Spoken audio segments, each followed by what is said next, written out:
Так, подхожу к остановочке. Вон тут уже люди ждут транспорт. И сейчас с вами проедемся на одесской маршруточке. Сейчас покажу вам, что к чему и почем. Так, вот она и приехала. Заходим. Ну, а если сел у окошка, то становится не так скучно ехать. После постоянных обстрелов энергетической инфраструктуры Одессы и Одесской области у нас еще до сих пор не ходят ни троллейбусы, ни трамваи. Вместо них запустили социальные автобусы, но все равно сейчас самым главным транспортом, на котором можно доехать в любую точку Одессы, являются маршрутки. И стоимость проезда в маршрутке составляет 20 гривен. Многие удивляются, но если вы уже приедете к нам в Одессу и проедетесь на маршрутке, то оплата здесь всегда при выходе. Когда вы доедете к пункту назначения, тогда только оплачивайте водителю за проезд. Это уже давно у нас сложившаяся традиция. Всегда хочется показывать вам все самое красивое в Одессе и рассказывать только самые хорошие и положительные новости. Но, к большому сожалению, мы все живем в другой реальности. У нас сейчас война. Да, бывают тихие, спокойные дни, когда мы остаемся на позитиве, но бывает совершенно другая картина. В последнее время участились обстрелы Одессы беспилотниками, и нам снова сегодня пришлось переживать еще одну адскую ночь, уже который день подряд. Сегодня на Одессу была очень мощная атака, летело много дронов во все районы города, были слышны взрывы, были попадания в жилые дома, было много разрушений, пожаров, снова пострадала энергетическая инфраструктура, и часть города осталась без света, воды и тепла. Но самое ужасное, что снова пострадали люди. А человеческая жизнь – это самое ценное. Ой, знаю, вас интересует обстановка в городе. Ну, обстановку в городе вы слышите, что просто повсюду генераторы. После новых ударов по энергосистеме в городе частичный блэкаут. Лично у меня света нету уже второй день. Изначально не было воды и отопления, но спасибо всем службам, что очень быстро дали и отопление, и воды не было всего лишь один день. Дальше она есть, и будем надеяться, что она и будет у всех одесситов. Да, тяжело, да, некоторым приходится выживать такое сложное время. Спасибо, что наладилась погода, немного потеплее. Действительно, мне кажется, что это очень тяжелая зима, что такой зимы тяжелой у нас еще не было.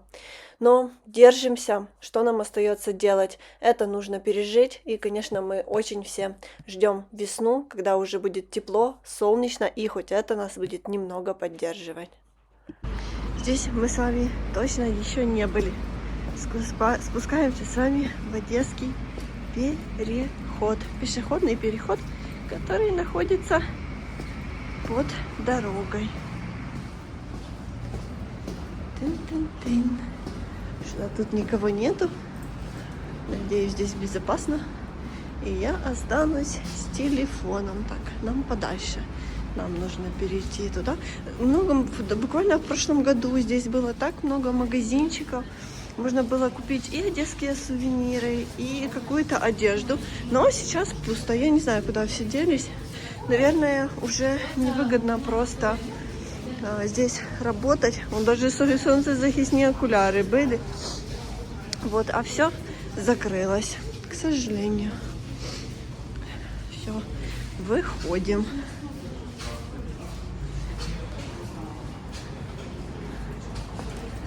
Многие друзья, знакомые, многие люди в комментариях пишут: если вам так тяжело, то почему же вы не разъезжаетесь в другие страны? Ну, хочу вам сказать, что все не так просто. Когда начиналась война, люди думали, что она быстро закончится. В считанные часы собирали свои вещи, в целях безопасности выезжали за границу, думали, что быстро вернутся. Сейчас ситуация совершенно другая. Сейчас каждый свой шаг ты обдумываешь. Каждое свое решение обдумываешь. Люди не уезжают, потому что некоторых держит работа, которую они не хотят бросать, потому что они едут в неизвестность. Сейчас украинцам не так просто устроиться, как раньше в начале войны, и не все страны платят пособия, не все получают финансовую поддержку. В этом тоже есть свои сложности, потому что не у всех людей есть подушка безопасности, за счет которой они могут жить в другой стране, потому что нужно оплачивать себе жилье, нужно покупать продукты, пока ты найдешь себе работу. В этом тоже есть сложности. Люди не хотят оставлять в Одессе, в Украине своих близких, свои семьи, потому что в такое сложное время нам друг другу необходима помощь. Некоторые люди не хотят оставлять свои дома.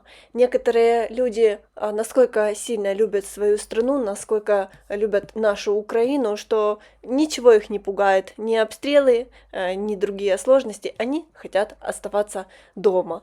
И, кстати, даже когда я встречаю наших зрителей на улице города, которые приезжают из других стран всего лишь на пару дней в Одессу сделать свои дела, то многие говорят, что после того, как станет тихо, после того, как перестанут обстреливать наши города, они просто мечтают вернуться домой, потому что везде хорошо, а дома все равно лучше.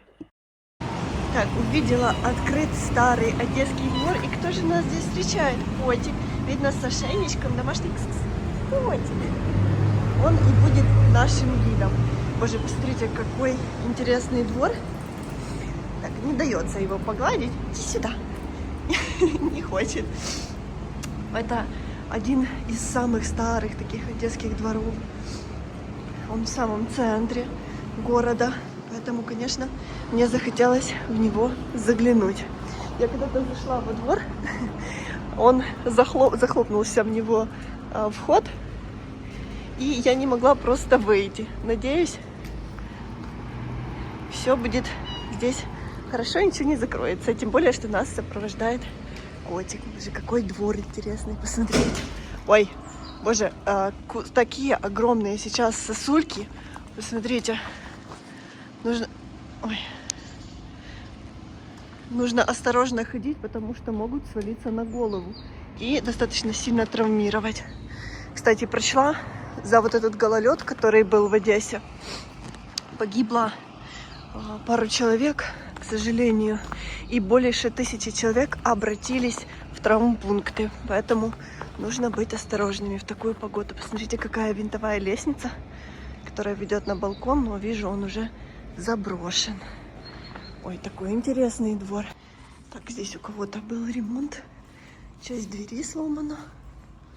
Так, сейчас по-быстренькому посмотрим вторую его часть. Здесь... Ой, какие сосульки, посмотрите. Огромные просто. Ну, здесь пусто. Как-то никого здесь нету. Не очень приятно гулять. Поэтому мы с вами выходим, пока не закрыли калитку.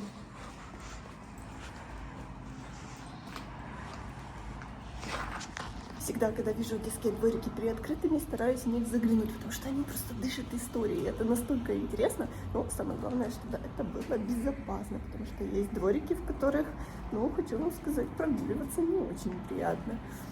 Ну, да, не дает, чтобы я ее... Котик, ты котик милый, дай погладить тебя. Боится.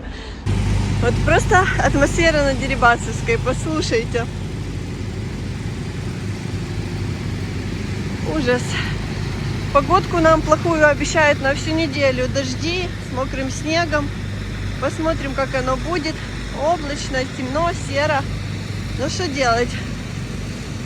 Ждем лета и солнца. Думала, только в пару осталась елочка, но ресторан Клара Бара тоже не спешит убирать новогодние декорации. Ну и правильно. Пока до весны, переходной такой период, лучше хоть что-то пусть украшает город.